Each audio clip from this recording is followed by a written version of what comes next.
অনেকদিন পর বাড়িতে বসে বসে ইচ্ছা হলো কিছু একটা বানাই, তাই অনলাইন থেকে অর্ডার দিয়ে দিলাম ক্লে আর বোর্ডের উপর প্রথম থেকে ছবিটা এঁকে নিয়েছি, তারপর একটু আঠা দিয়ে এই ক্লেগুলো মিক্স করে বসিয়ে দিচ্ছি।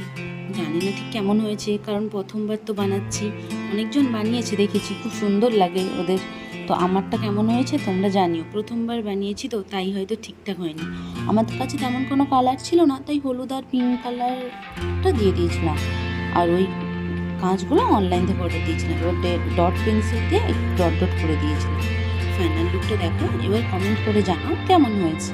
তোমাদের কমেন্ট পেলে আমি অবশ্যই আরও কিছু বানানোর চেষ্টা করবো।